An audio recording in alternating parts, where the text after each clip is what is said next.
Olá, pessoal! Estamos aqui novamente com mais um Ser Podcast, com um tema hoje incrível. Hoje vamos falar sobre empreendedorismo feminino e temos uma convidada super especial, a Ju Mantovani, da Cis Kids. Ela é uma das sócias da Cis e ela veio contar aqui pra gente um pouquinho de como foi, como nasceu o empreendedorismo na vida dela, como foi esse processo. E também a gente vai falar um pouquinho de como a contabilidade fez parte disso, como que a contabilidade ajudou na empresa, na Cis, né, num todo. Então, seja bem-vinda, Ju.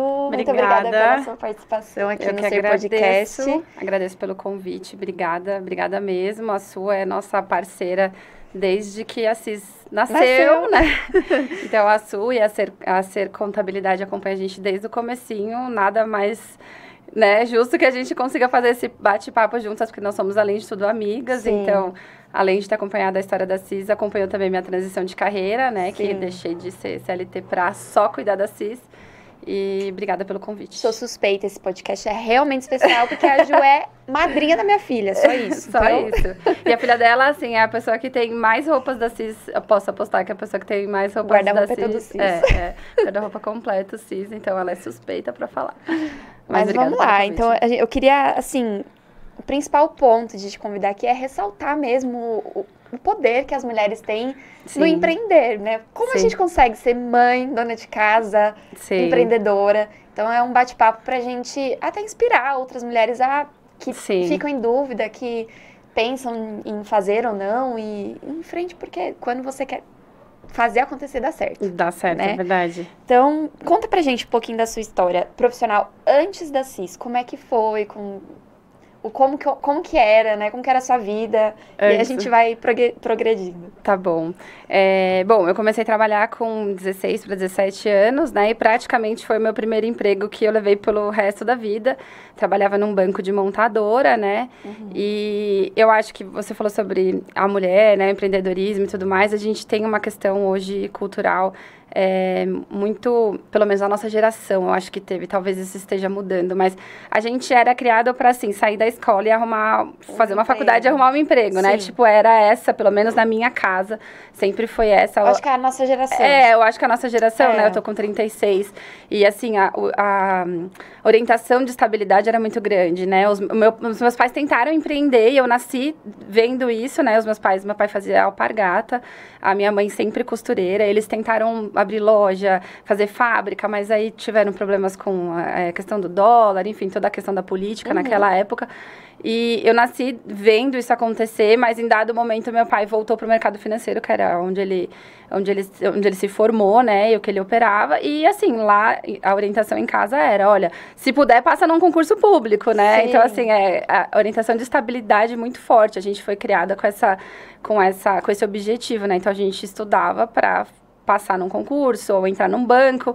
Enfim, eu realizei o meu sonho, que era entrar num banco. Era um banco de montadora, mas era uma mega empresa, né? Uma empresa enorme, gigante, multinacional. E ali eu comecei a minha carreira, né? Sim. Então, eu acho que bati os checks ali, sabe? Tipo, faculdade, propaganda de marketing, emprego bom, ganhava bem pra minha idade. Uma empresa grande. Uma empresa grande, pagou minha faculdade. Em dado momento, fui promovida, aí veio carro, veio todo aquele combo de benefícios, né? E eu acho que é isso. Então tava ok, tava confortável, tava legal. Tava. Eu juro que assim, eu fiquei lá 15 anos. Mesmo quando eu saí, eu não saí porque, tipo, o trabalho em si me incomodava mais, sabe? Mas a gente vai chegar nessa parte. Não era isso. Até então, aí depois vieram os filhos. Sim. A maternidade. Na verdade, assim, no meio... empreender, tava ali na CLT, vida tranquila e tudo mais. No meio do caminho, na verdade, antes dos filhos, veio uma mudança de cidade. Sim. Então, eu mudei de São Paulo para Atibaia, que é interior, num surto louco, num devaneio. Eu e meu marido, há 10 anos atrás, a gente tinha um terreno, já faz 10 anos. A gente começou a conversar com pessoas lá em Atibaia que trabalhavam em São Paulo, e a gente falou, cara, tem um outro jeito de se viver, né? Tipo, como assim? Você vai e volta e trabalha em São Paulo, e tinha muita gente, assim, vivendo já essa rotina, e a gente observou, viu que era possível. Na época, vendemos um apartamento, fomos para Atibaia. E aí, depois veio a maternidade, né? Veio a gravidez da Carol. Mas um pouquinho antes disso, já tinha um start da minha mãe, porque a minha mãe sempre foi costureira. E ela sempre... Costureira, né? Minha mãe é mais do que uma costureira, né? Ela é uma modelista. Ela modela, ela desenha, ela fazia alta costura, vestidos de noiva. Ela trabalhava para grandes estilistas, trabalhou para grandes marcas. E ela... A gente fala costureira, infelizmente, no Brasil a gente ainda enxerga, né, a costureira pequeno, como né? alguma coisa menor do que é. Mas ela era muito mais do que isso. Mas ela sempre pegou no nosso pé, assim, eu tenho mais 2 irmãs, para que a gente fizesse algo juntas, sabe? Poxa, eu trabalho para tantas pessoas, eu faço tanta coisa bonita, e a gente nunca fez nada... Algo para vocês. Pra gente, família. sabe? Ela via o quanto essas estilistas, essas marcas, né, conseguiam com o produto que ela fez ter uma repercussão legal, um reconhecimento, e ela sempre falava pra gente, poxa, a gente podia fazer alguma coisa junto, né? Sim. E tava cada um ali na sua rotina, né? Eu trabalhando no banco, né? Sem tempo, veio a maternidade, e o voltando, tempo fica mais escasso. Mais escasso. As minhas irmãs são muito mais novas do que eu, né? Elas têm, a mais nova tem 10 anos a menos do que eu, a Bru tem 8 anos a menos. Então, elas estavam em outra fase, assim, decidindo faculdade. As duas sempre quiseram ir para fora do Brasil, então elas estavam nesse ponto. E ninguém estava olhando para isso, sabe? E... Aí eu posso falar já Pode falar, mas eu ia falar que você acha que na maternidade, depois da maternidade, o start de empreender ficou mais aguçado? Muito, muito. Tipo, é a maternidade que te... Primeiro que assim, primeiro você vai lá embaixo, né? Tipo, aquele momento do pós-parto ali, não importa o quão especial tenha sido o seu parto, o quão especial possa ter sido sua amamentação, não foi o meu caso, mas o quão legal possa ter sido esse momento, no geral... Quando você volta pra casa ali e você tá sozinha, por mais que tenha 10 pessoas ao seu redor, você tá sozinha, tipo, com um corpo novo, um bebê novo, com, tipo, uma rotina nova, você não dorme, né? Você tem que se acostumar com o bebê com você. Tipo, é um negócio muito seu, assim. Então, tipo assim, primeiro você vai lá embaixo. E depois, quando você volta a trabalhar, né, se você volta, no meu caso, foi um retorno mesmo de licença maternidade, quando você volta, é muito louco, tipo... Todos os seus valores mudaram. Tipo assim, tudo aquilo que você achava que era, tipo, sinônimo de sucesso pra você, pelo menos falando da minha transformação. Eu qualquer dia vou contar vai a minha por água, vai. Não, eu lembro quando a Su falou pra mim que ia sair do CLT, eu falei, amiga, olha... Te apoio se for sua decisão. Mas você é louca? Porque eu não tava nesse start ainda, ela já tinha o João, né? Então mas eu falava, nossa, qualquer dia eu venho aqui contar a minha história específica, né? Mas eu lembro que eu te achei doida, eu lembro que eu te apoiei, mas eu te achei muito doida. Eu falava, né? Mas foi esse start depois da maternidade. E aí, acontecem algumas coisas que ela até relatava pra mim, assim, do tipo, nossa, eu tenho que engolir esse sapo. E eu na sua mentalidade, você fala assim, não, pra você ficar bem no mundo corporativo, você tem que engolir esse sapo e beleza, vai vir seu salário no final do mês. Sim. Tipo, engole o sapo e vai que vai, né?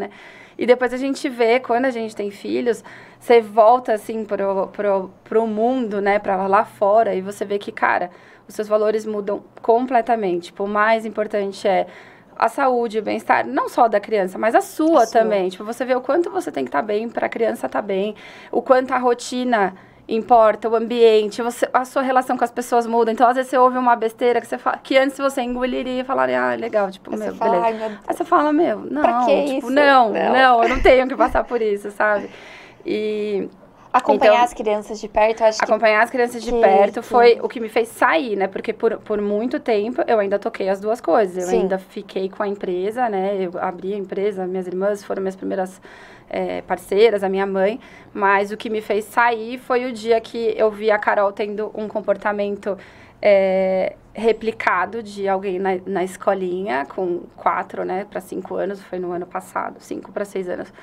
E quando eu vi ela tendo um comportamento que eu falei, meu Deus, se eu não estiver perto, tipo, vai ser o ambiente que vai criar ela, entendeu? Exatamente. E eu vi a minha mãe viver isso, né? A minha mãe justamente quando a gente falava o contrário pra ela, falava assim, não, mas mãe, você tem que pegar essas grandes marcas, esses estilistas e trabalha mesmo, vai lá. E minha mãe falava, não, eu vou criar vocês de perto. Então, minha mãe deixou de aceitar muitas oportunidades porque ela criou a gente assim, levava na escola, buscava na escola, sabiam quem eram os amigos, levava na casa do amigo, buscava no amigo, fazia trabalho dentro da minha casa. Sim. E ela abdicou de muitas vezes de escolhas profissionais pra estar ali. E eu achava um absurdo. Eu falava, mãe, vai, a gente vai se virar, a gente vai crescer. Quando eu tinha minhas irmãs mais novas, eu falava, elas se viram.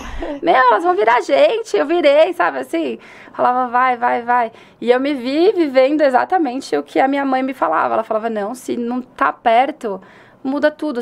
A criança não come certo, não, sabe? Não assim, rotina, né? Pra quem tá de fora da maternidade, talvez não entenda, né? Não enxergue dessa forma. Mas uma vez que você tá lá dentro, a responsabilidade é sua. De fazer aquele ser humano comer direito, falar direito, né? Ter boas referências. E você estando, assim, muito longe, que era o meu caso, porque hoje existem outras formas de trabalho dentro da própria CLT que possibilitam que você esteja mais perto, né? Sim. Mas do jeito que eu tava, morando em outra cidade, tendo que fazer visitas constantes, saindo, né, dirigindo, eu passava horas dirigindo, eu não dormia bem, eu ainda amamentava a Gabi. Então, assim, você tem que escolher. Você fala, não, eu preciso escolher, eu preciso estar perto, eu quero acompanhar. E com certeza a maternidade mudou, assim, completamente a minha relação com o trabalho.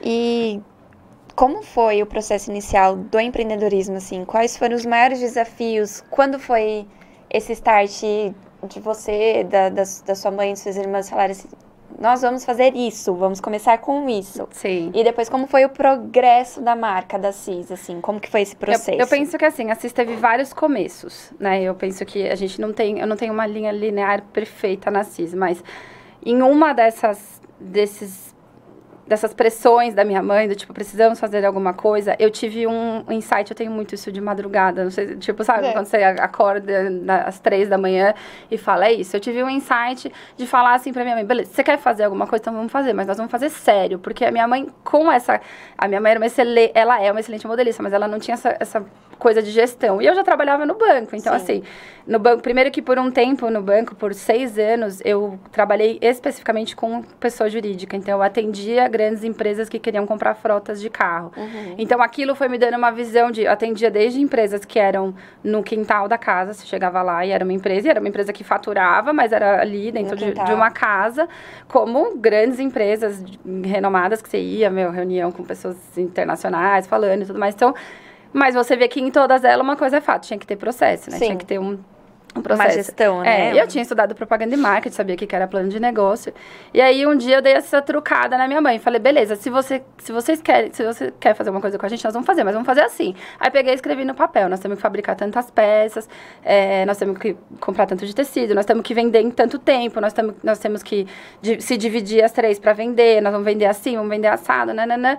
E fiz um mini plano de negócio. Eu tenho uma foto até hoje, num papel de lápis, fiz um mini plano de negócio. E apresentei para ela, para minhas irmãs e para o meu pai.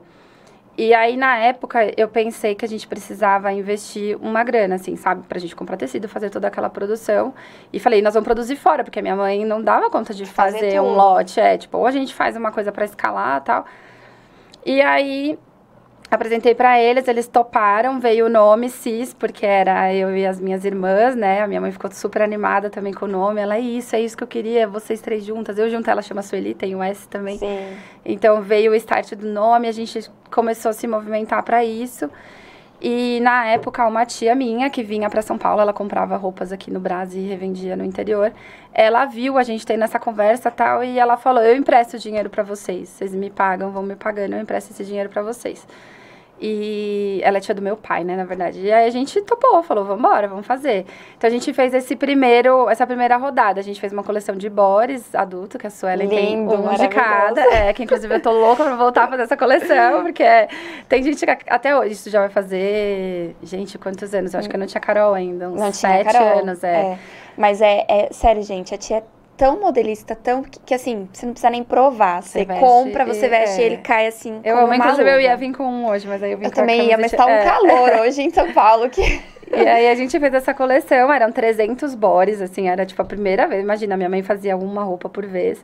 E a gente fez essa coleção. E aí vendeu, a gente conseguiu vender, tanto que tem muitas pessoas que têm até hoje e tal.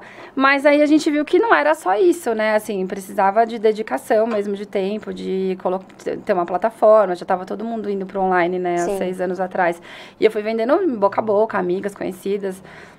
As minhas irmãs estavam mesmo em outra fase, não conseguiam, né, ficar por muito tempo ajudando. A minha irmã mais nova ainda ficou bastante, a gente conseguiu montar, assim, uma estrutura juntas, e ela, por um tempo, ela tocou. Mas aí eu fiquei grávida da Carol. E aí, eu grávida, fico, assim, imprestável. Eu ia falar, e veio a gravidez, daí deu meio que uma pausa. Deu uma pausa. Né? A gravidez me deixou muito eu vomitava muito na gravidez, então a gravidez me deixou muito pra baixo fisicamente. Aí eu já trabalhava no banco, não tinha condição de tocar as duas coisas. Eu tive que escolher, assim, aonde eu vou me dedicar, né? Onde eu vou ter minha cabeça. E o banco, claro, era a minha fonte de renda, né? Sim. Então, quando veio a gravidez da Carol, a gente deu uma pausa. Minhas irmãs realmente foram... A minha irmã mais nova foi pra fora, né, nessa época, e a minha mãe precisava da grana, ela precisava, não dava para ela arriscar, né, então ela precisava continuar trabalhando com as clientes dela e tudo mais, e eu continuei no banco, a gente deu essa pausa na CIS. E aí, deixa eu pensar, a Carolzinha nasceu, foi quando começou, na verdade a Carolzinha nasceu, eu fui tocando, vendendo pouco que tinha de body e tudo mais, e aí engravidei da Gabi. Né? A segunda gravidez. Sem juízo. Quando eu engravidei da Gabi, no último dia, assim, que eu tava voltando... E Gabi veio junto com pandemia, né? Mas olha só que loucura, né? Eu ia e voltava de Atibaia todos os dias. Carol estudava em São Paulo. Então, eu deixava a Carol na escola, ia trabalhar, e deixava meu marido no trabalho, ia trabalhar. E depois, no final do dia, eu voltava pra Atibaia. A gente desfraudou Carol na estrada, a gente vivia na estrada, assim. Uhum. E não era pesado, eu juro. Todo mundo me pergunta, assim, o Eric falou esses dias brincando que é porque eu ia e voltava dormindo, ele que dirigia. Beleza. Mas não era pesado, assim, mas eu gostava. Mas no final da gravidez da Gabi, eu voltando, assim, a última vez que eu voltei de São Paulo pra Atibaia, porque eu tirei um mês de férias antes da Gabi nascer, e eu sabia que aquele era o último dia antes dela nascer. Sim. Eu voltei no carro e me deu um negócio e eu comecei a chorar. E eu falei pro Eric, Eric, eu não vou conseguir vir pra São Paulo com as duas. Não vai dar certo, as duas. 2 bebês todos os dias no carro. Sim. Ou a gente aluga um apartamento em São Paulo, ou eu tenho que mudar de vida. Eu tenho que, tipo, sair do banco. Não dá mais, eu não vou conseguir fazer isso. Eu mandei uma mensagem até pro meu pai, chorando, falando, pai, eu acho que eu vou ter que alugar um apartamento em São Paulo. Eu não quero mais ir e vir com 2 bebês e tudo mais. E fiquei com aquilo muito forte no meu coração de que eu não ia conseguir fazer isso, né? Gabi nasceu em janeiro, em março veio a pandemia. E aí, assim, com tudo de ruim que a pandemia trouxe pra mim... O home office foi... Nossa, foi tipo a resolução de todos os meus problemas. Porque aí eu não precisei voltar pra São Paulo. Me deu ar pra olhar a cidade e viver a cidade, né? Porque eu não vivia em Atibaia. Você ia e vinha? E aí, andando ali, um dia a gente procurando escolinha pra Gabi quando elas fossem voltar, né? Porque aí no meio do ano elas voltariam e tal. A gente viu uma oficina de costura, uma costureira pequena. E aí eu falei, nossa, nunca pensei, né? Tem costura em Atibaia, como que é isso? Deixa eu conversar aqui com as pessoas. E aí conversei com essa costureira, ela foi maravilhosa, fui na casa dela e ela falou, não, aqui tem costureira, tem corte, tem tudo e tal. E ela foi me dando uma luz. Aí eu e o Eric foi mandando pela cidade, vimos o galpão, e a gente falou, cara, é isso, eu preciso trazer minha vida pra cá. Então eu acho que esse é o segundo começo da CIS. Que aí é quando eu penso em mudar de vida mesmo, né? Tipo, em levar a sério ali a empresa, a marca e uma empresa, né? Constituir uma estrutura de empresa.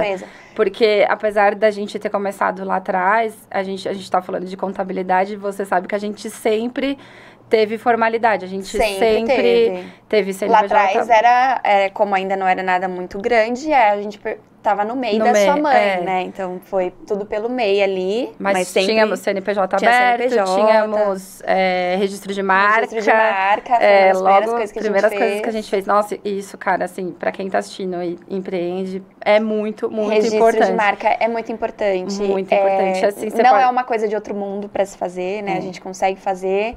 E ele tem a validade aí de 10 anos. Então, é um investimento bom e de longo prazo, né? Então... Sim, a gente tem a gente acompanha todas as marcas concorrentes nossas, né? Lógico, faz parte acompanhar o mercado. E a gente viu recentemente um concorrente nosso, assim, grande, com um problemão de registro de marca. Eles são muito maiores do que a gente. E eu falei pra Day, eu falei, nossa, o alívio é que lá atrás, por mais que... era assim, a gente às vezes não... E isso a gente sempre teve muito forte também na empresa. A gente nunca...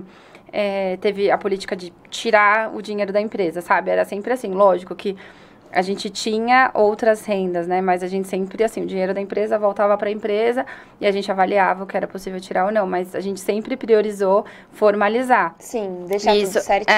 Eu aprendi muito nessa questão. Mas essa marca não tinha uma contabilidade boa. Garanto que essa marca não certeza, tinha. Não, certeza, não. É falta de... Mas é muita coisa que não se fala, né? A gente não sabe, não tem... A gente sempre teve você pra... Na verdade, a gente até divulga o registro de marca, só que ele não é...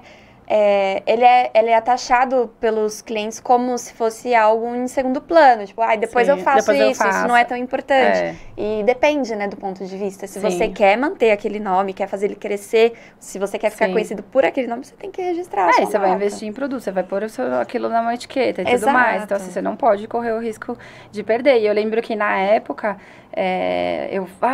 nossa, nananã. E eu fui procurar, assim, não lembro se já era Instagram na época, mas tinham outras marcas, como uma composição que a gente tem os 3 Is, mas só com um I e tal. Então, assim, já me gerou uma preocupação. E aí, lá atrás, a gente priorizou fazer o registro de marca. Hoje eu sinto um mega alívio, porque a gente, inclusive, recentemente teve um problema com uma empresa na região que abriu com o nosso... é a coisa que você nunca acha que vai acontecer. Mas uma empresa na nossa cidade, que é uma cidade pequena, foi lá, abriu com o nosso nome, né? Só era um outro segmento e você nunca vai imaginar. Gente, um CIS com 3 Is, você fala, não, ninguém vai copiar, ninguém vai copiar, tipo... Dá pra acontecer, sabe? Eu acordei assim, desesperada, que eu fui procurar o nosso Instagram, quando eu entrei, tinha lá uma empresa de outro segmento com o nosso nome. Eu falei, cara, como assim? Aí fui ver na mesma cidade, ou seja, alguém, né? E às vezes não é maldade nem nada, mas você tem que se precaver, porque você vai ter registro, vai ter site, registro de domínio, também é outra coisa que é importante fazer. Outra coisa que a gente deixa um alerta, eu deixo um alerta aqui, né? Antes de você fazer uma abertura de empresa, é importantíssimo buscar o nome. Se aquele nome já existe, se ele já está registrado, você não pode registrar o mesmo nome que já existe. Então, esse é um dos primeiros passos para a abertura de uma empresa. Eu tenho até uma dúvida, porque nessa a gente sempre tira dúvida, assim, pode ter o mesmo nome em segmentos diferentes ou não? Não. Não pode? Não pode. O mesmo nome não pode? O mesmo nome não pode. Ou, tipo, se a marca não se impor, tudo bem? Se a marca não se impor, ok. Porque tudo bem. Quando você registra no INPI... tipo, vai ter uma rede de hotel. O cara vai lá e põe CIS Hotel. Se eu não falar nada, ele pode. Você tem um prazo de 15 dias para contestar o registro dessa marca. Tá. Então, se eu não contestar, se você não contestar... Pode. E eu recebo uma notificação, alguém tem que ficar acompanhando. Alguém tem que ficar acompanhando. Alguém tem que ficar acompanhando. Então isso é legal a gente falar, porque, nossa, eu sinto um alívio de ter feito isso no começo. Na verdade, existe, meio que uma camaradagem aí, né? Por exemplo, a pessoa tem o interesse de registrar um hotel, uma rede de hotel com o seu nome. Então, ela vai fazer uma busca antes de abrir essa rede de hotel, ela sabe que existe CIS. Então, ela pode te contatar e falar, olha... Eu tenho interesse, tudo bem, se for no segmento de hotel, o que você acha e tal. Então, ele vai registrar ali a marca dele no segmento de hotel.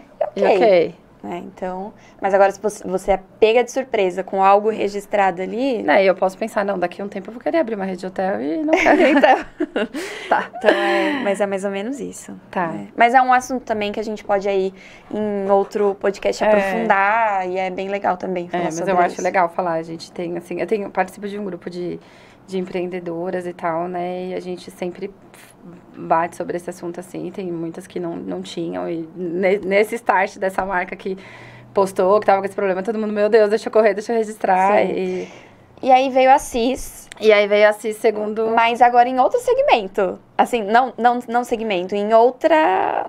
linhagem, digamos, né? Sim, veio esses kids, né? Veio a pandemia, né? Eu tava em home office, tava trabalhando em casa, a gente começou a ver essa questão dos galpões, costureiras na região e tal. E eu falei pra Erika, acho que eu traria né, se eu conseguisse empreender por aqui, eu conseguiria trazer minha vida para cá. Porque, de alguma forma, eu tentei, no meu emprego, né, no meu corporativo, falar, olha, eu moro aqui agora, né, não dá para me ajudar aqui e não consegui. Então, assim, eu falei, bom, tô vendo que eu não vou conseguir, eu vou ter que ter um plano B mesmo, sabe? E em dado momento, você começa a te dar um negócio também, assim, de, preciso de um plano B. Pelo menos para mim aconteceu, sabe? Sim. E ainda mais na pandemia, né? Que ninguém tinha certeza de nada mais. E aí a gente fez a gente começou a observar, assim, as estruturas. E uma colega minha me chamou no WhatsApp e me pediu ajuda para abrir uma marca infantil. Ela falou, olha, eu tenho vontade de abrir uma marca infantil, você me ajudaria? Aí eu falei, claro. E aí eu dei tudo pra ela, assim, tipo, lista de fornecedor, modelagem, nananã, como que faria, porque é o que eu falei, que a gente não percebe, mas eu cresci nesse meio, sabe? Você já tinha eu já tinha aquilo, eu ia com a minha mãe... know-how pra isso, eu ia com a minha mãe comprar tecido, eu fui com meu pai quando ele fazia alpargata, eu andava o Brás inteiro, Bom Retiro, tudo ali, a parte do gasômetro ali, eu conhecia tudo, mas não dava valor pra aquilo, sabe? Sim. E aí, quando eu passei tudo isso pra ela, ela falou, tipo, por que você não faz a marca? Você tem um monte de conhecimento listado, por que você não faz? E aí eu... Acho que nem você sabia que você nem tinha eu. Todo esse...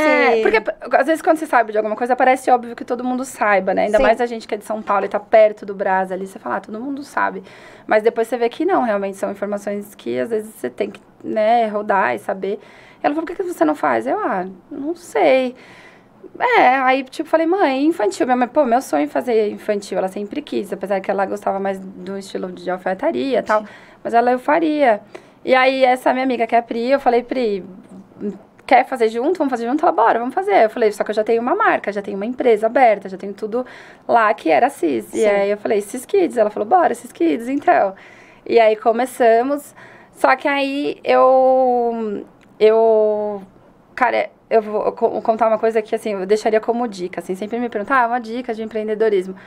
Tenha sócios, assim, por mais que todo mundo fala, sociedade, se você olhar qualquer empresa de sucesso, né, hoje é uma sociedade limitada. Tenha bons sócios. Tenha bons sócios, lógico, exatamente, sócios que queiram pôr, né, a mesma energia que você, que você tenha algum tipo de sinergia e sintonia. Não é qualquer um, gente, são bons sócios. São bons sócios, é difícil também, às vezes começa bem e você só vai saber no desenrolar da empresa. Mas falando de empreendedorismo materno, sabendo que você não vai deixar de ser mãe nunca, você não vai conseguir desenrolar tudo sozinha, sabe? Eu vejo muitas colegas, assim, patinando no empreendedorismo porque querem fazer tudo sozinha. E não vai dar.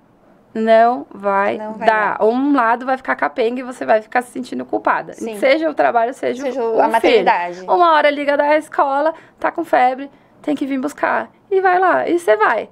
Né? Então, assim, não ter alguém, ou pelo menos uma boa rede de apoio, alguém que, se não for um sócio, mas alguém que entre nisso com você, com a mesma responsabilidade de fazer dar certo, não dá, assim, não quero ser radical, mas eu acho muito difícil dar certo. Porque a maternidade vai estar ali o tempo todo, te colocando em prova. Exatamente, você não deixa de ser mãe. Então, assim... naquele momento eu falei, mas eu não vou fazer sozinha, eu tô com 2 crianças pequenas e eu descobri nesse desenrolar que eu não gostava de uma parte do processo, assim, quando eu fiz os bodies, eu não gostava de negociar, de cobrar, sabe, assim, custa tanto, faz o Pix, eu não gosto, tipo, até hoje eu não gosto, sabe? Se deixar por mim, ninguém paga a conta na CIS, entendeu? Compra aí, leva lá, depois você vê isso aí, entendeu? Então, tipo, eu percebi que eu não tinha olha que louco, eu trabalhava em banco, negociava com grandes empresas. Você vende bem, mas não gosta dessa parte de cobrar. De cobrar um body, meu bem, eu não sabia fazer, eu não gostava, eu me sinto incomodando a pessoa, mesmo sabendo que ela tá... Até que ela tem que pagar. E eu falei, não, essa parte não dá. E aí eu chamei a Dai, que é minha amiga, né? Que na época também tinha saído do CLT, eu tava com o bebê pequeno, o Matheus, que tem um pouquinho mais velho que a Gabi. E falei, Dai, se a gente fizer uma marca, você cuida do atendimento? Porque eu não tô fora.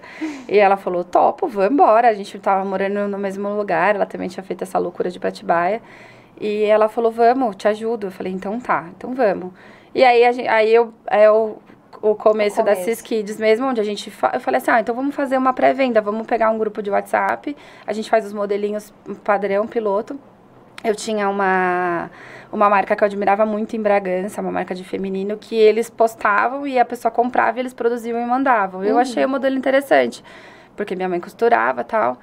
E falei, vamos fazer assim, a gente faz uma pré-venda, as pessoas compram, a gente produz e entrega, né? Beleza, beleza. Aí fomos lá, compramos o tecido pra garantir que tivesse as cores, né? Fizemos uma paleta de cores e tal. E compramos, assim, tecido pra fazer em torno de 60 vestidos. A gente colocou, na época, acho que 43 pessoas no grupo. E a gente falou, se cada uma comprar um vestido, vai sobrar tecido. Se alguma vai comprar 2, alguma coisa assim. E fizemos essa pré-venda num sábado. Projeção, né?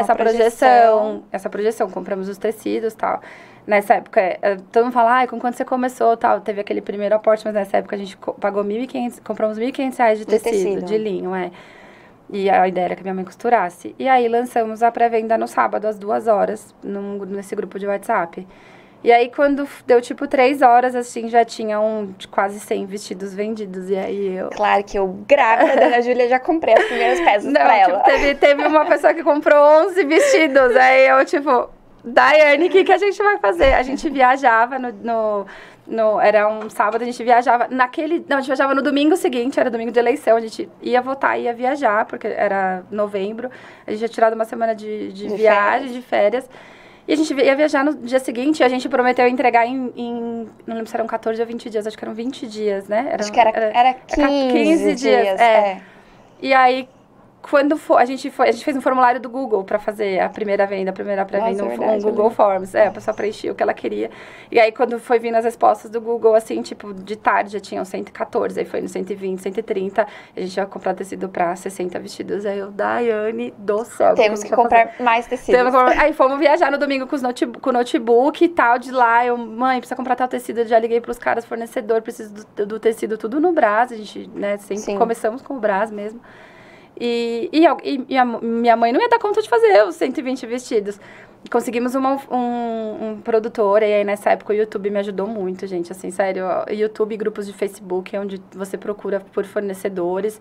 E foi eu e o Eric, né, meu marido, de tarde, a gente assistindo o YouTube, entrando no Facebook. Aí,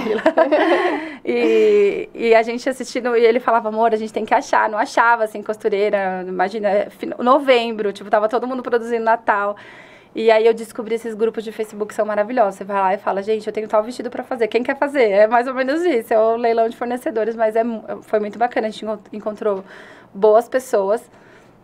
E aí conseguimos, uma parte foi feita em Guarulhos, uma parte minha mãe contratou 2 meninas para ficar na minha casa. Minha mãe fazia na laje lá, e ela jogava pelo corredor, a gente embalava no quintal dela e as pessoas vinham buscar. Sim. E nós entregamos todas as vendas na data que a gente propôs, foi fizemos caixinha, a gente tinha comprado, acho que saquinho aí no meio do caminho, o saquinho não deu, a gente teve que comprar caixa de papelão.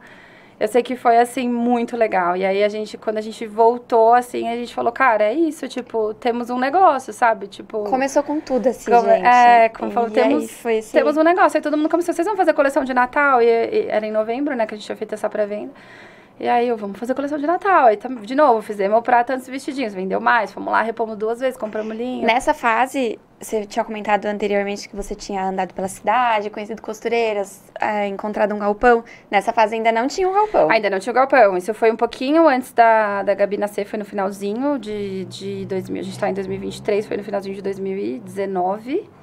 Ou 2020? 2020, finalzinho de... Não, o Bibi já tinha nascido, sim. Foi no finalzinho de 2020. Foi quando eu voltei da licença maternidade, ainda estava trabalhando no banco. Sim. E aí a gente estava olhando ainda a cidade, mas não... Minto, nessa época a gente não estava olhando ainda porque não tinham voltado às escolas. Foi quando virou o ano. Sim. Então nessa época não, a gente fez tudo na casa da minha mãe. Minha mãe morava ali morava na Zona Norte. Morava, já mudou. Na Zona Norte de São Paulo, ela tinha o ateliê na Laje e a gente fez tudo ali. A gente fez boa parte pelo WhatsApp, porque ainda tinha essa coisa das visitas, né? Minha avó morava lá e como eu tinha as meninas pequenas, tava essa coisa das pessoas não se verem. Então, minha mãe mandava as roupas, as pilotos pelo meu marido no trabalho, eu experimentava na Carol, filmava, mandava de volta pra ela o que tinha que ser feito. Olha o processo, Olha gente. O processo. Os processos vão acontecendo ali, né? Não, eu tenho até hoje os vídeos, assim, da gente fazendo marcação de comprimento e tudo mais, eu mandava pra ela refazia, modelagem, e a gente fez esse boom aí no finalzinho de 2020, no final do ano. Aí, quando virou o ano, que aí aí sim iam voltar às escolas. Foi quando a gente saiu pra rua e começou a ver que daria pra gente talvez fazer essa produção ali em Atibaia, que isso poderia ser um negócio, né? A Dai já estava então com a gente no atendimento, os maridos assim participando, ajudando, e isso é outra dica que eu falo para quem está empreendendo. Eu acho que é muito importante ter rede de apoio, assim, eu vejo também muitas empreendedoras sofrendo assim, tipo, meu marido não me apoia, eu não consigo ajuda. Eu acho que tem que deixar claro também o que você quer. Né? Eu acho assim, as pessoas têm que enxergar que aquele é o seu negócio, que você não tá, tipo, que não é deixa eu ver aqui se vai dar certo, sabe? Sim. Tipo, é você ter uma conversa franca, né, e eu lembro de ter essa conversa com meu marido, com a minha mãe, com todo mundo que tá ali ao seu redor, e falar, olha, esse é o meu negócio agora, tipo, esse é o meu trabalho, eu quero viver disso, vocês me ajudem, assim, sim, sabe? Porque se ninguém levar a sério, por exemplo, hoje o empreender, você usa muito o celular, né? Infelizmente, a gente ainda tá muito ali no celular. Mas aí, se as pessoas não sabem, elas estão ali do seu lado, pô, mas tá no celular, sai do celular. E no começo, você vai ter que estar ali respondendo, tirando foto, respondendo dúvida. Então, te consome, até que você possa ter alguém para fazer isso, você vai estar ali. Então, é importante que as pessoas ao seu redor saibam, sabe? Na verdade, também tem a ilusão de que você vai empreender e você vai ter mais férias, mais folgas. Trabalha menos. Não é bem por aí, né? Quando você tá envolvido no negócio, você acaba trabalhando mais, mas eu acho que o retorno é muito gratificante. Eu acho que assim, pode ser que tenha uma flexibilidade maior, se você tem uma rede de apoio, se você tem alguém trabalhando com você. Eu confesso que hoje, por exemplo, nesse último ano, a gente às vezes, é uma promoção de viagem, vamos. Tipo, dá pra ir, no corporativo não, se alguém tem que aprovar suas férias, ter aquele mêsinho de férias ali. E a gente fez umas loucuras nesse sentido nos últimos tempos. Assim como, se o seu filho precisa de você em determinado momento, você não tem que avisar ninguém. Você pega seu carro, vai lá e tem busca. Tem um lado bom. Tem todo lado bom. Toda essa flexibilidade. Mas aquilo lá, tendo alguém que esteja tocando o negócio com você na mesma responsa. Porque também você não pode... Se você tem um comércio, você não baixa as portas e sai e vai embora, né? Então, você precisa ter alguém ali com a mesma responsabilidade que você, que faça essa troca. Então, a gente, hoje, somos eu, minha mãe, a Dai, e os maridos vêm, assim, numa rede de apoio, porque eles sabem. A gente teve o primeiro ano no galpão, foi surreal. A gente ficava lá até 10 horas da noite, sexta, sábado, ia lá. Os primeiros meses na loja, trabalhava sábado, ficava até tarde. Eles iam lá, tinham que ajudar a gente, tinha que levar comida, tinha que ajudar com uma parte estrutural, manutenção. Né? Então, eu acho assim, você tem que deixar muito claro para quem tá ao seu redor que aquele é o teu negócio, que você não tá brincando, sabe? Sim. Que não é, tipo, uma empresinha que se der eu tô certo, aqui hoje também, mas a minha mãe, que é minha sócia, e a nossa colaboradora, a Lúcia, estão lá, cuidando de tudo. Tem que ter, a Dai tá lá no galpão, a Dai tá lá. Um beijo, Dai. Um beijo, Iga. A Dai, eu falo que ela é, assim, a minha sócia perfeita, né? Porque a gente é muito contraposto, assim. A minha mãe já é minha mãe, não tem o que falar, né? Eu cresci vendo ela trabalhar ali, e ela, tudo que eu tenho. Eu brinco com a Dai, que eu queria que todos os clientes fossem organizados igual a ela. A Dai é surreal. Tipo assim, eu tenho TDAH, gente, é o assunto para o próximo podcast. Mas eu tenho TDAH e eu sou péssima com organização. E a Dai, ela é assim... Ela tem uma rotina na cabeça dela e ela segue, que eu fico olhando pra ela assim, eu falo, mano, como você consegue, cara? Ela faz, se precisar, ela faz tudo igual todos os dias, sabe? Tipo assim, até 10 horas imprimir pedidos, das 10 às 11 responder WhatsApp, das 11 ao meio-dia tal coisa, meio-dia almoçar, 1h voltar. Tipo, eu fico olhando, eu falo... Que balé, né? Sim. Tipo, ela tem e ela gosta de fazer desse jeito. Tipo, ela flui desse jeito. Sim. E eu, meu Deus, eu chego lá, ela, o que foi? Eu, não sei se eu faço primeiro isso, não sei se eu faço... Ela, faz isso, tem que fazer isso. Tipo, ela é prática, sabe? Ela vai... Eu falo que a gente se dá muito bem, assim, porque ela é muito prática, eu penso muito e ela consegue, tipo, me dar esses... Te trazer, né? Assim. Tipo, ela fala, quais são as opções? Ela, então, escolhe uma. Eu, gente, mas eu tô aqui fritando meu neurônio. Ela, amiga, você tem 2 opções, escolhe uma, tipo assim... A outra depois você faz. Eu quero essa, ela fala, eu quero essa. E aí, tipo assim, vai lá, desenrola. Então, é muito bacana, mas é muito bom que você tenha rede de apoio. E aí, nesse momento, com o galpão e tudo mais, em que momento que surgiu não, né? Que a gente já estava na vida da CIS. Já. Mas qual que foi a importância da contabilidade nesse projeto, nesse sentido, né? Sim. Qual a percepção de vocês para tudo? para contabilidade. Para contabilidade em si. Porque às vezes as pessoas iniciam um projeto de empreender e deixam realmente a parte burocrática de lado. De lado, né? O que acontece? Não legalizam, não formalizam, né? Como eu te falei, eu trabalhei, desses 15 anos que eu trabalhei nesse banco de montadora, durante 6 anos eu atendi empresas que queriam crédito para comprar frotas de carro. Ou um carro ou 100 carros. Qual era a grande dificuldade dessas empresas, né? Pelo menos das menores. Elas não tinham formalidade. Então, você pegava empresas que faturavam bem, tinham faturamento, tinham movimentação bancária, mas não tinham emissão. Aquilo não refletia no papel, né? Você não tinha um papel que comprovava aquilo, você não tinha um histórico que comprovava aquilo. Muitos deles, a gente chegava lá, pedia alguma coisa. Vou pedir pro meu contador. E aí, aí o contador talvez não recebia a informação e falava, pegava um balanço que não refletia a realidade da empresa. O cara falava, não, mas eu faturo muito mais do que isso. E aí vinha o papel lá, com muito menos do que ele faturava. E isso dificultava você conceder crédito. O meu trabalho era basicamente esse, entender o quanto aquela empresa realmente faturava, o quanto ela tinha de patrimônio. E juntando tudo aquilo, mostrar a capacidade de pagamento dela. Uma coisa é fato, quando você empreende, por mais que a gente fale, olha, naquele momento eu comecei com R$1.500 para fazer uma primeira coleção, se você quer que a empresa cresça, se você quer que a empresa seja grande, em dado momento você vai precisar de crédito. Sim. Fato, tá bom? Não dá pra começar com 1.500 e faturar 1 milhão se você não vai fazer 500 mil de mercadoria. Então, você vai precisar de crédito. Sim. Seja de um fornecedor de tecido que vai ter que te dar prazo para parcelar, seja de um banco que vai ter que te dar capital de giro. Quando a gente foi fazer o galpão, a gente investiu dinheiro, a gente comprou máquinas, mesa de corte, a gente alugou o galpão. Sim. E para tudo isso, você precisa de dinheiro, não não tem segredo. Não tem eu mágica, vendi 140 vestidinhos, mas eles não iam pagar tudo a minha próxima etapa. Sim.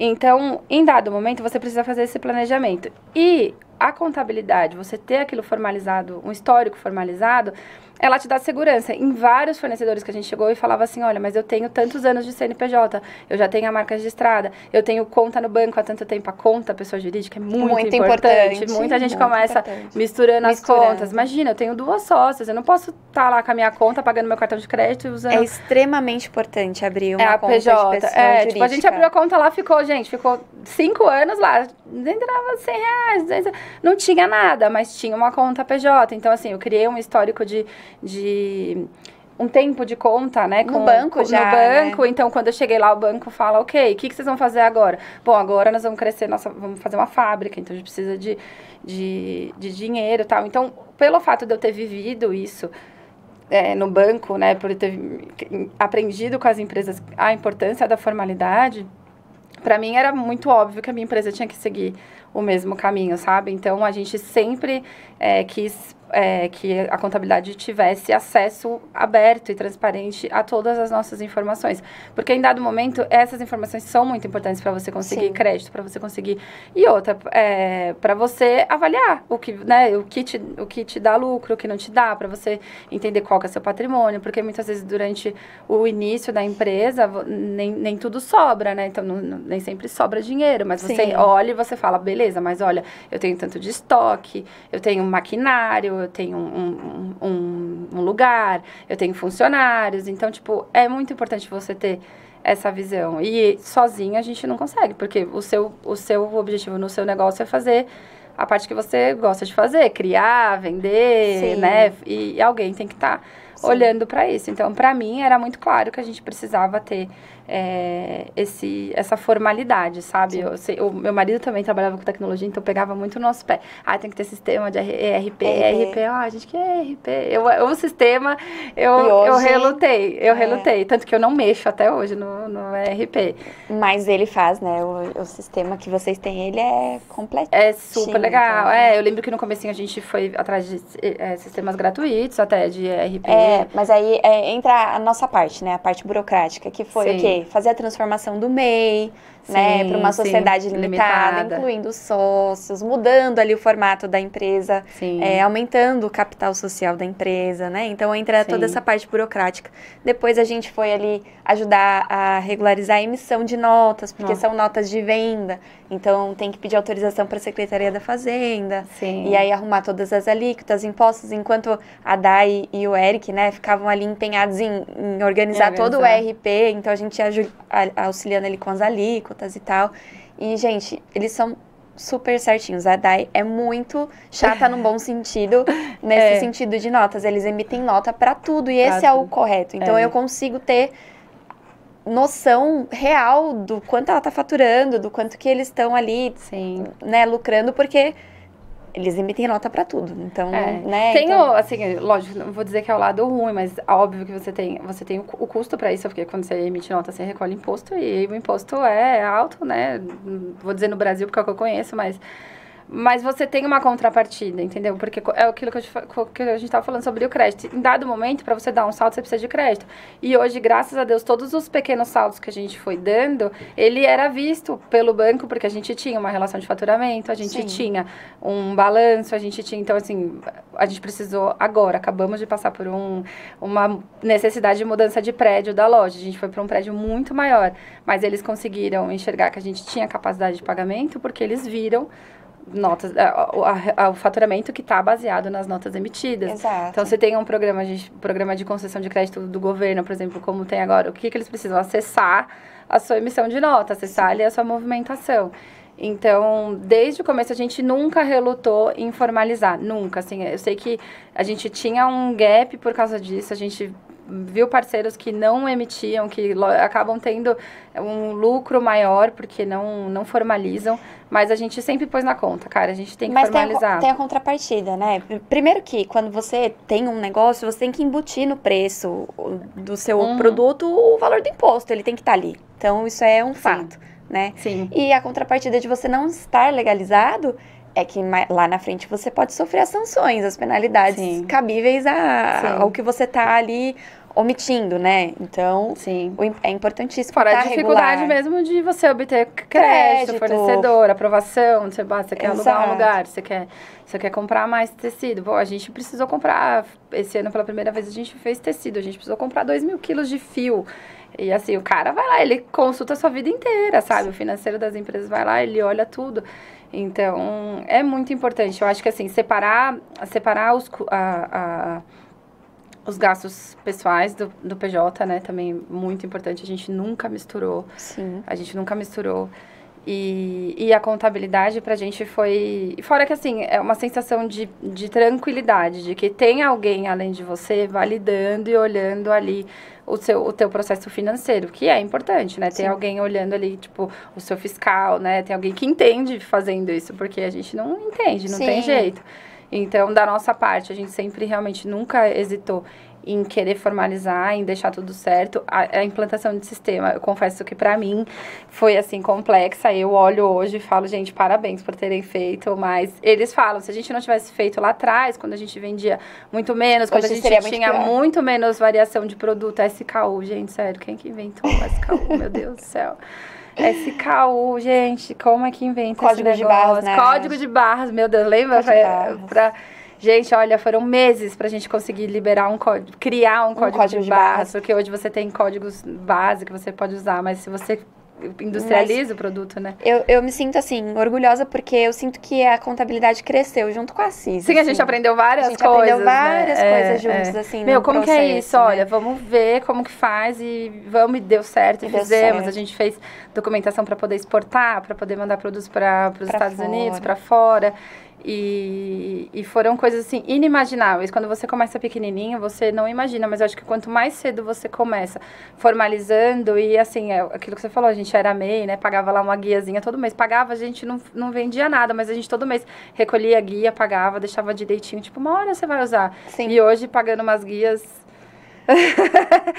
surreais, mas tudo bem. É a proporção do sucesso, né, gente? Gente, tem cada guia que chega que eu falo, oh, meu Deus, é a proporção do sucesso. Mas é o que a Su falou, importante estar dentro da precificação, sabe? Ainda é uma coisa que eu quero melhorar, né? O aspecto de aprender a precificar. Mas acho que, assim, pontos a melhorar a gente sempre vai ter. Sempre vai ter, sim. Né? Sim. Então, a gente está sempre crescendo, aprendendo, evoluindo. Sim. Mas eu acho que, assim, agora, assim, pra finalizar, porque o papo tá muito bom, se deixar a gente fica aqui o dia inteiro. Já foi. Mas, qual que é a sua sensação de conversar hoje aqui, olhar pra trás e ver esse processo, essa evolução da CIS, que eu acho lindo demais, assim, uma empresa evoluindo. A gente pegou desde o comecinho, desde o início. A gente tem vários tipos de clientes, né? A maioria é prestador de serviço.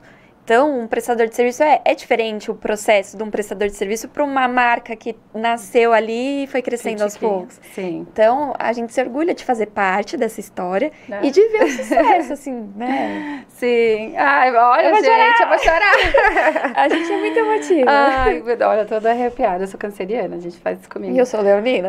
Mas, olha, é surreal, assim, eu todos os dias, é muito louco, quando você começa a empreender, todos os dias aparecem novos problemas, todos os dias. Eu brinco que viver é resolver problemas, né? Mas, graças a Deus, na nossa jornada, todos os problemas, eles foram acontecendo pelo crescimento, sabe? Assim, caramba, putz, olha o problema que eu tenho agora. Agora eu tô com um problema que eu tenho que conseguir enxergar a minha modelagem digitalizada num software. E olha que louco, tipo, a minha mãe começou riscando no papel. Esses dias eu entreguei para uma pessoa, a primeira piloto de maiô que a minha mãe fez, da Gabi, que era um maiôzinho de zíper, assim, tá todo costurado com tecido sobrando por dentro, porque a máquina da minha mãe não costurava tecido de moda praia. E eu lembro do dia que eu peguei com ela o maiôzinho, ela, filha, ó, ficou assim, mas a máquina da mãe não costura a malha. E hoje a gente tem fábricas fora de São Paulo produzindo pra gente. Cara, é muito louco. É muito louco. Tipo, é uma sensação, assim... É surreal. É gratidão demais, assim, mesmo, por tudo que a gente viveu nesse processo. Eu sou muito grata a todas as pessoas que passaram nesse processo. Sim. E como eu disse, assim, se eu pudesse deixar uma dica, tenham pessoas ponta firme do seu lado que te apoiem, sabe? Pessoas vão ir e vão vir. Pessoas vão participar do primeiro processo, né? Eu tenho clientes que... quando a gente fez essa pré-venda, apareceram, assim... colegas que eu fiz faculdade junto. Na faculdade a gente talvez nem se falava, mas, nossa, viraram clientonas, assim, que apoiam a marca, que divulgam. Tem gente, é o que eu falei, tem gente que vai ir, vai vir, vai deixar de fazer parte do processo, mas conte com todo mundo, sabe? Aproveite que todo mundo tem para oferecer alguma coisa. E eu sou muito grata, cara. Eu, assim, se eu falar pra você, nossa, nem imaginava, eu penso que não, porque quando a gente fez esse segundo start, assim, da CIS, quando a gente colocou dinheiro, investiu e tudo mais, eu sempre falava, gente, eu quero ser uma marca grande, tipo, eu quero ser um player no mercado, eu quero ser uma marca que as pessoas vão olhar e vão falar, olha, a loja da CIS Kids ali, sabe? Não era sempre foi meu sonho, tipo, ser alguém dentro do mercado. E eu entendo que a gente está caminhando para isso, sabe? Sim. A gente tem novas projeções, novos sonhos, mas olhando para trás, do dia que minha mãe fez uma peça lá, jogou lá da laje pra gente embalar, tendo hoje uma transportadora que coleta todos os dias dentro do nosso galpão uma caixa desse tamanho enorme de pedido. É assim, ó. Gratificante demais, sabe? Então, assim, é gratificante. Muito trabalho, a gente sempre trabalhou muito. Eu respiro a CIS. Ter saído do CLT, tipo, me deu, assim, um novo olhar para a empresa, sabe? De foco total. E é isso, muito feliz mesmo. Sonho realizado. É isso, gente. Espero que vocês tenham gostado desse bate-papo com a Ju sobre empreendedorismo feminino. Ela, a Day, a tia Su, que desculpa, gente, mas a tia, aceitadamente tia. Elas são exemplos de mulheres de força, assim, centradas no negócio. A CIS é um exemplo de negócio pra gente, assim, de empresa que faz tudo certinho. Isso é muito bom pra gente também, a gente respira tranquilo, porque tem tudo ali, A no B. Informação, né? Então é isso. Eu agradeço a participação e a presença de todos. Agradeço você, Ju. Obrigada a você. Obrigada pelo convite. Bater um papo aqui com a gente. Também, acho que a gente pode fazer mais uma rodada. Né? Eu acho, não deu pra falar tudo, né? Não deu, A gente pode fazer o podcast de empreendedorismo feminino continua. A gente vai ter outros convidados especiais, outros temas, pra gente mostrar pra vocês um pouquinho desse universo, de como é empreender, ser mãe, ser esposa, né? A gente é multitarefas, então a gente vai contar um pouquinho pra vocês aí ao longo do ano. Então, obrigada. Até mais. Tchau, tchau.